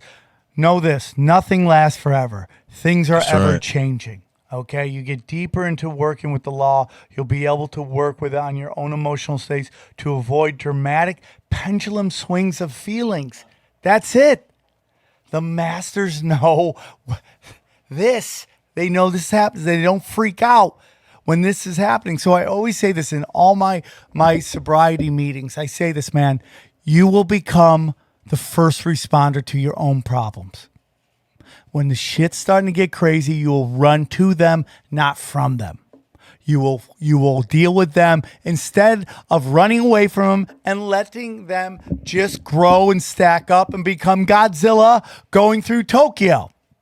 Yeah. That's how we get depressed, dude. That's how we get depressed. We get depressed and we get powerless and we feel like we're weak and we can't do anything because we let those things just control our minds and our emotions. We don't get in the rhythm of things to see how to fix it.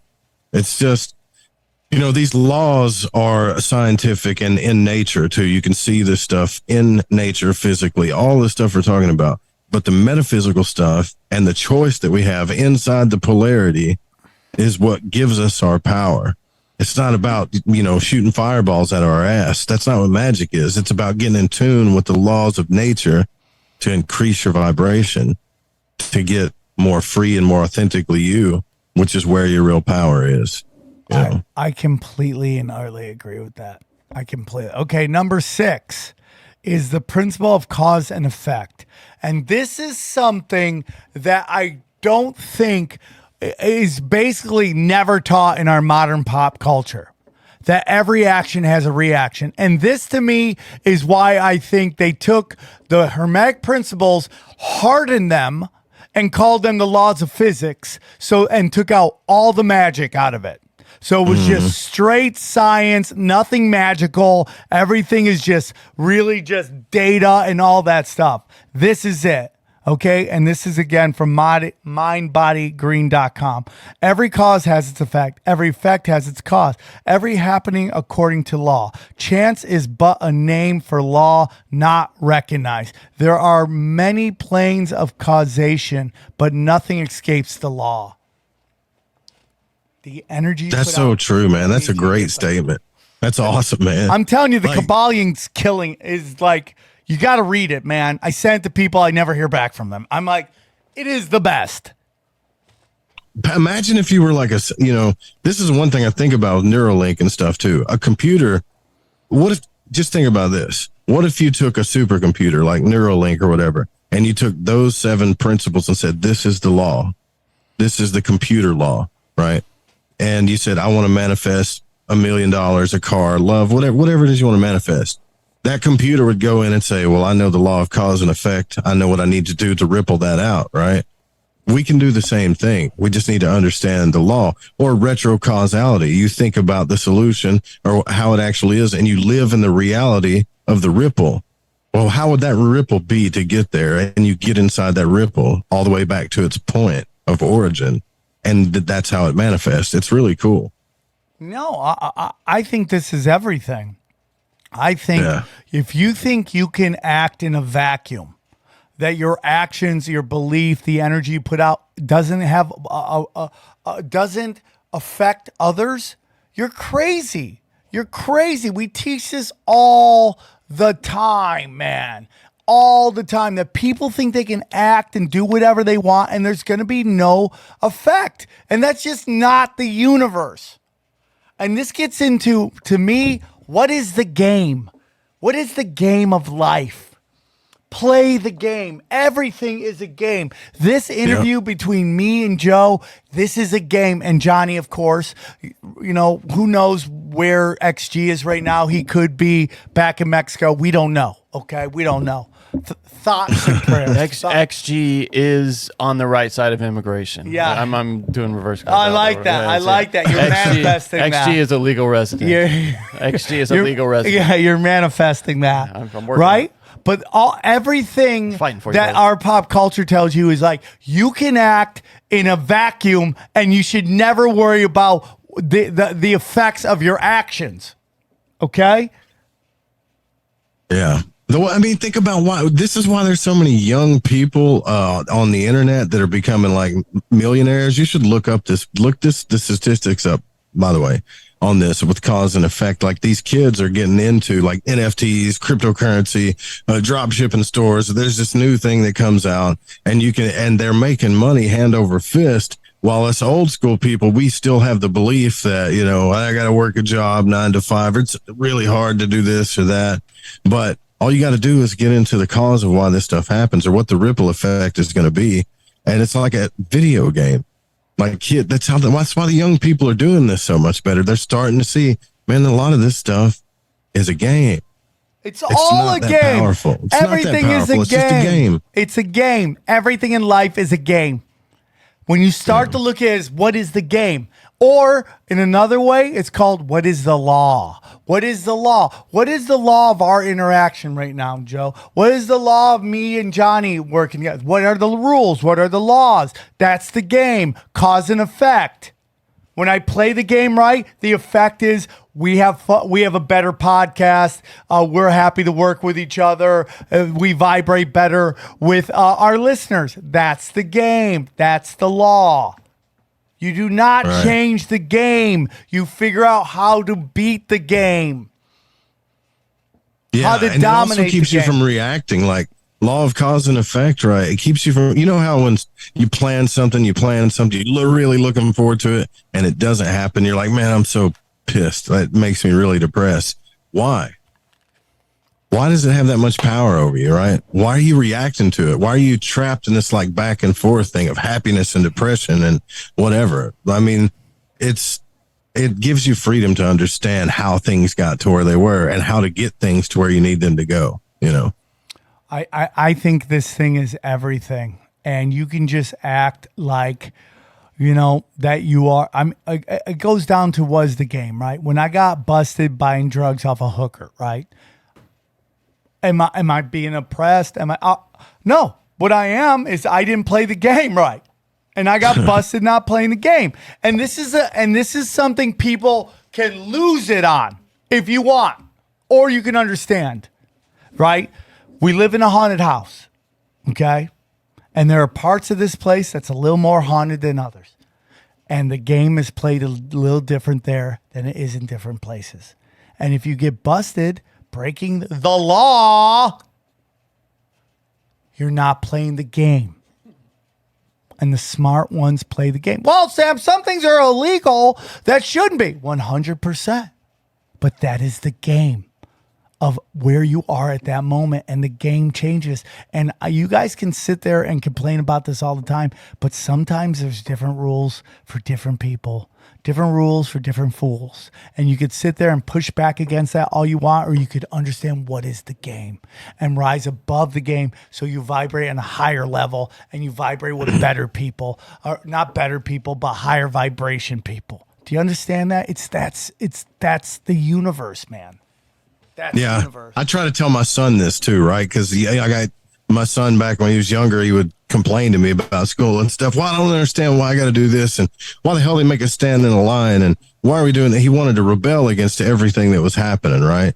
And so I'd have to explain to him the game of school and class, and they'd be like, "But it's so dumb." I'd be like, "I agree, it's dumb. It really is. But here's why they're doing it." And I would explain the game to him, and then he would come to the conclusion, well, I got two choices. I can rebel, and I would probably it'd fuck up my day, and you'd be, or I can just stand in line and just focus my energy on somewhere else. I said, that's it, son. That's what you do. Pick your battles. You know what jail is full of? You know what prisons are full of? People who didn't play the game. Yeah. and there are people in there who didn't commit the crimes, and they shouldn't be there, and that's what we got to work on, is getting those people out. But a lot of those people commit those crimes, and that is the game. Whether it's right, whether it's wrong, whatever, that's the game. You do not change the game. You change yourself. That's how you do it. That's how it sounds so dumb too, but even slavery was changed that way. You know, they begged Abraham Lincoln. They're like, man, you're the president. Just make it official or whatever.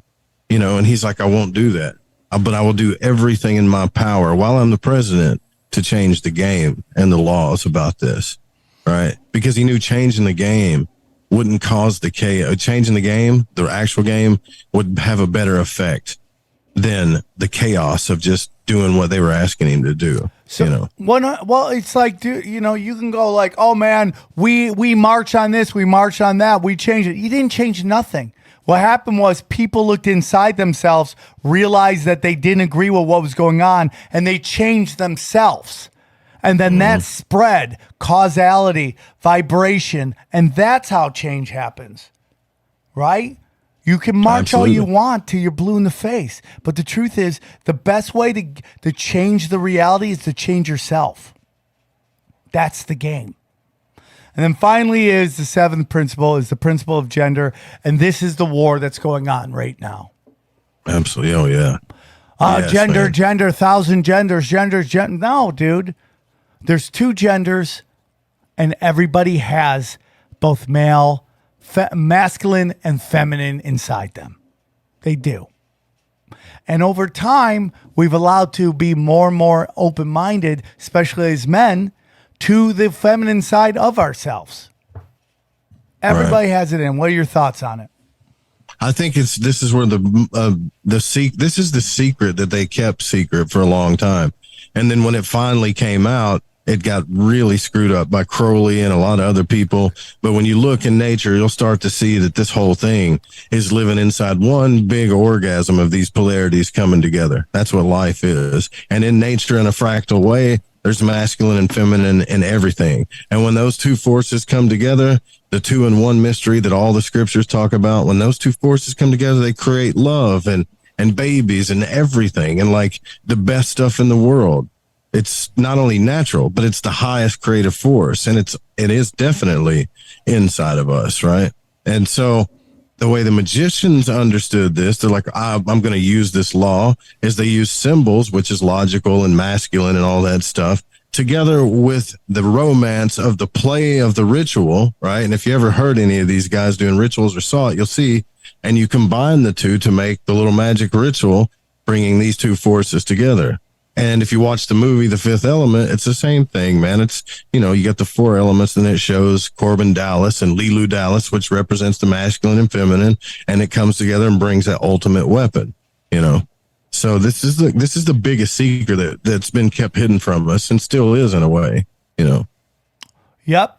I mean, people are losing it in this whole thing, and it's been weaponized on purpose by opportunists who step in for money to cause chaos, to divide and conquer on this principle. And the truth is, we have all of it inside us, both the masculine and the feminine. And we run from that. There's nothing wrong with feeling your feelings, right? You know? No, yeah. That's what we're taught, though, right? We're taught, like, don't be a pussy, man, right? As guys, don't be a pussy. You know, stop being a bitch. Don't say that. Don't do this or whatever. But to really create what you want in your life, and you may be like, I don't know, 80% masculine, 20% feminine, but to really have what you want in your life in the most happiest way possible is you're going to have to bring that 80% masculine and that 20% feminine together. And you're going to have to be authentically you, regardless of what the fuck the world says, your mommy, daddy, society, whatever. That's who you are. I'm with you. I'm with you, dude. And when you start to understand these things, understanding your energetic makeup and your energetic bodies, this to me will allow you to disconnect from this matrix. What do you think about that?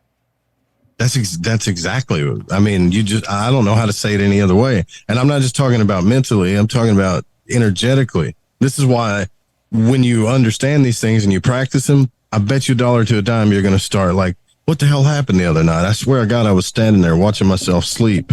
Or you start remembering your dreams more. Or you actually can peel yourself out of body and you really realize, oh, alchemy just isn't about the mind or some fucking laboratory. Like, there's some kind of process going on with me. It's fucking weird. Like, that's a whole other show, dude. But, you know, yeah, it's 100% alchemy. There's a big, big secret to alchemy, and it's all about energy. You're a plant, dude, and you're growing this energetic thing that's inside you to become something more than what you already are. And religions, they've all called it different things, you know, diamond body, or the resurrection. It's, you know, your astral body, the Merkaba. It's been called so many different things, but it's there. I guarantee you, I promise you, would not. I don't know if fairies are real, Sasquatch. I don't know all that shit. Okay. I'm trying to learn and figure it out and experience it. What I do know is that you have an etheric double that it looks just like you, that you can get out of body once you start practicing this stuff. It's real. I've experienced it. It changed my damn life. Astral projection, is that what you're talking about? Yeah, it's pretty much I say the out of body experience because a lot of times when people say astral projection, they might be talking about a lucid dream or something like that, you know. So talk to me about Robert Monroe. Who was he? What and why was he never really spoken of? Well, every time I go around, I talk about this guy. He runs the Monroe Institute. He ran a radio. He pretty much ran a radio industry back in the 70s, but he wrote Journeys Out of the Body. He's not a magician, but he just started having out of body experiences.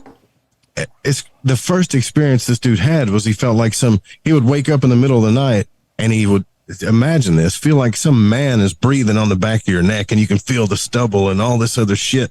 And I'm like, what the fuck is he talking about? This is weird. But later on, he started discovering that his own etheric double was coming out of his body and he could feel it while he was sleeping. And that's what got me hooked. All right. So Robert Monroe developed this system of hemisync as he started experimenting with having these out of body experiences. He realized when I put a tone in one ear, which is in one hemisphere of our brain, and another tone that's slightly off in the other ear, it starts to create this frequency. And eventually, because it's barely off, our brain can't handle it. And for once, both hemispheres start working together. So you'll hear this like, whoa, whoa, whoa, whoa. And then it'll go, woo.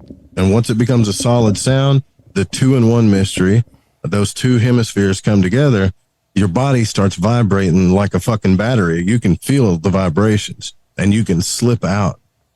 If you do this long enough, you can actually slip out of your, physical body, which kind of scares people and stuff. But yeah, that's a whole other thing.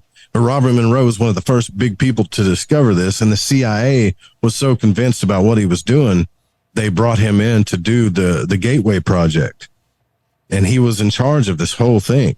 And you can look all of this up. And I think it was released in 2003. It became public. But, there's still stuff they black out and shit.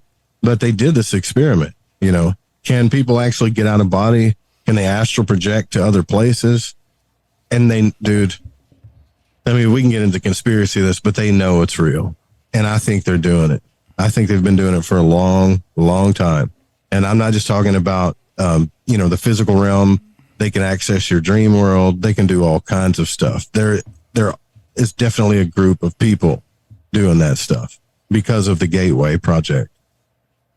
Yeah. I think it's interesting. I mean, you were the one that told me about how in the astro realm, the White House has guards. Yeah, right. That's what he said in his book. He tried to visit the president because he started thinking like we do. He's like, shit, man, if my ass can do this and I'm just an average dude, if I can do this, what the hell are they doing? Yeah. Like, what are they doing? And so he said, all right, I want to go see the president. I'm going to check this shit out. And he went to the White House to see the president. And before he could even get there were guards in the astral realm guarding him saying, you can't come in here. When they wouldn't let him.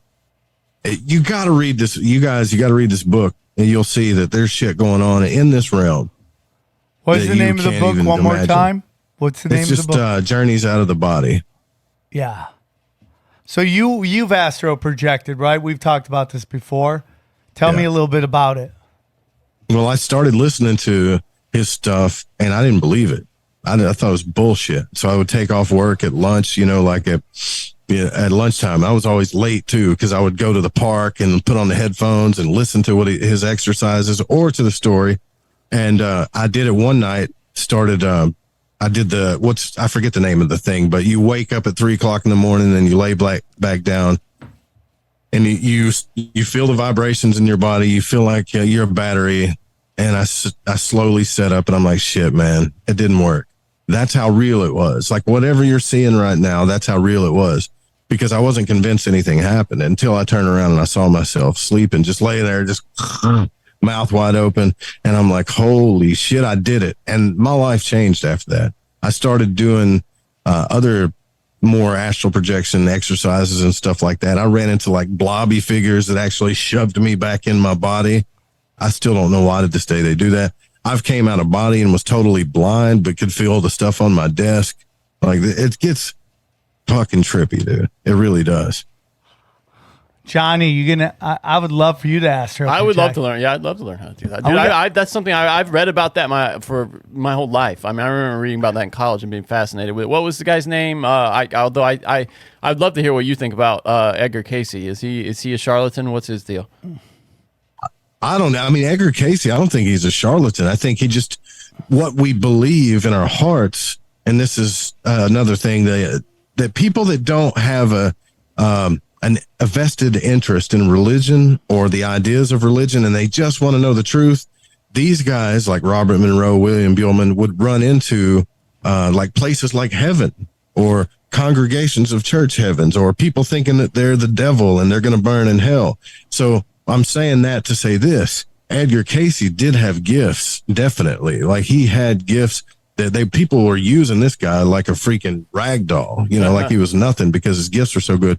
But all of his gifts were also based in the faith of Christianity, so that it was built around that egregore. But as far as what he was capable of doing, he absolutely had a gift. Yeah, because he's one of the early guys. I remember I was fascinated reading about that guy.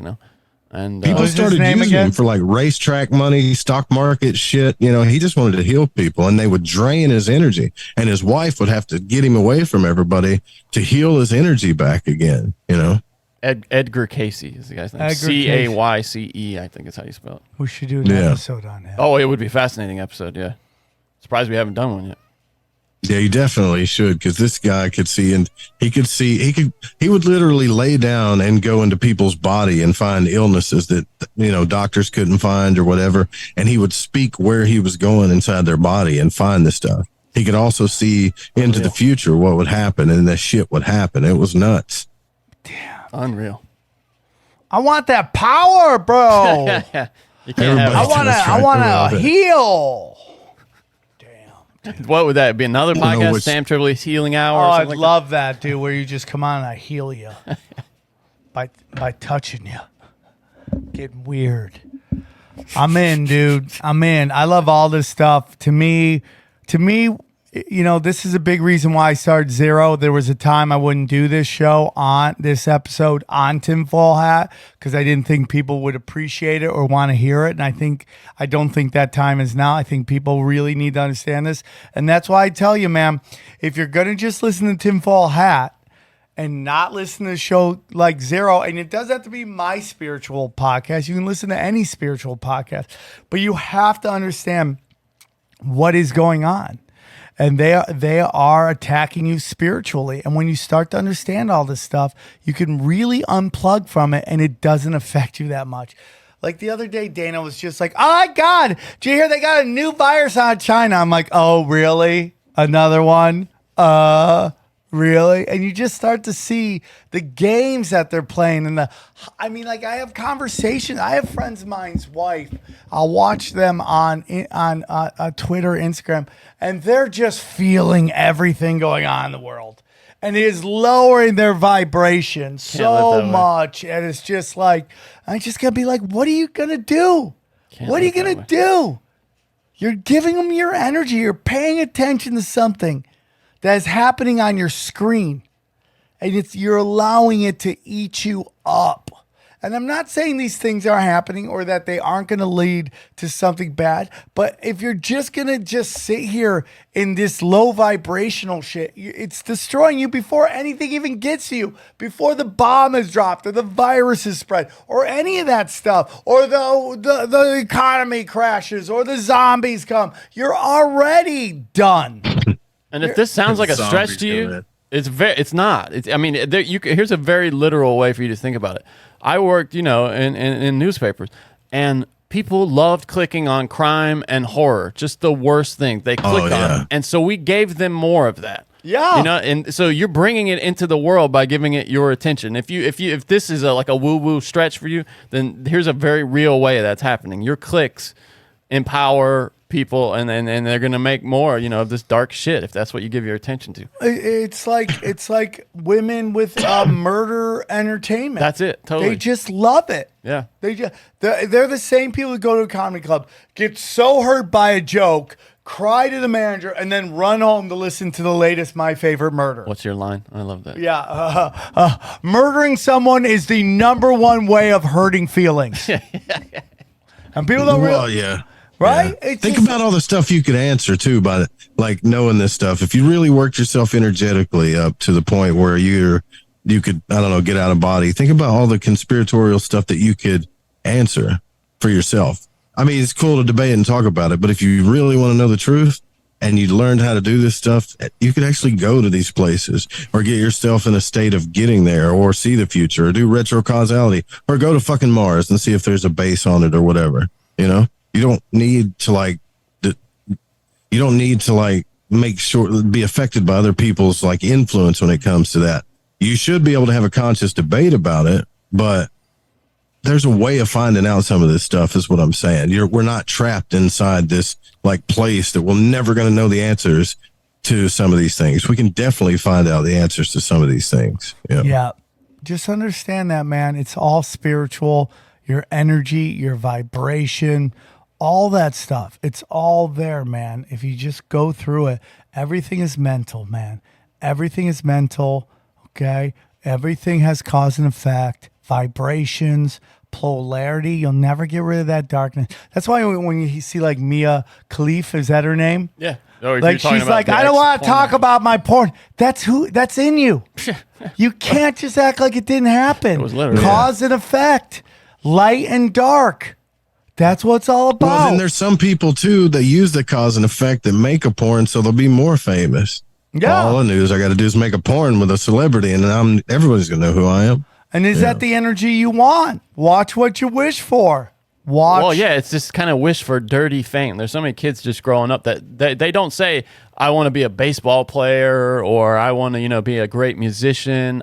They just say, I want to be famous. Kids are writing that on these jobs, where you have to plot out, which I think is a dumb idea, but they try to make you plot out your career, when you're in 6th grade or whatever. Yeah. And they're like, what do you want to be when you grow up? Famous, that's what they're writing now. Well, that used to be with Girls Gone Wild. They'd ask them, why did you do all this? Because I just want to be famous. They're like, why? I just want free stuff. They just want people to give them stuff. Oh my God, dude. Watch what you wish for. Watch what you wish for. Lady Gaga got hit in the head by something while performing. Interesting. Energy, cause and effect. Joe, one more time. Tell them where they can find you. You can go to joerupe.com. That's where the members and I have the magic and astral audio guides are at there. You can go to lightingthevoid.com for the radio show and fringe.fm for the radio station. Yeah, that's where you'll find me. Well, man, it's always a pleasure to talk to you. It was a great conversation. Hope people enjoyed it. I hope people start looking into this stuff and start realizing that you can be a wizard. You just have to take steps. And I don't care how tired you are. I don't care how overstretched out you are, how stretched thin you are. You can do it because people before you did it. And they had all the problems you had, and they rose above it. And you can do it. And I hope this episode helped you like it helped me. I love talking about the Hermetic principles. It means a lot to me. You can believe whatever you want. You can be Christian, Jewish, Islam, whatever. These principles don't go against any of that. I think they're just kind of a booster to what you already believe. So you should check it out, and I hope you guys enjoy. And I hope to see you guys. Where am I going to be, Johnny? Where did they say I'm going to be? I'm going to be in something, Florida. Deanna, Florida at the Improv in 2 weeks. Deanna Beach. Tickets should be up on samtripoli.com very soon. Love you guys very much. Thank you for being part of this. Thank you for all the DMs, the emails, and all the nice comments on the internet. We love you very much. Without you, we'd just be talking to ourselves. So take care. We go deep, homeboy. Aaron, open your mind. Drink from the fountain of knowledge. There's lizard people everywhere. That's some interdimensional shit. Wake up, Aaron. This is only the beginning. Dude, you just blew my mind. Tinfoil hat.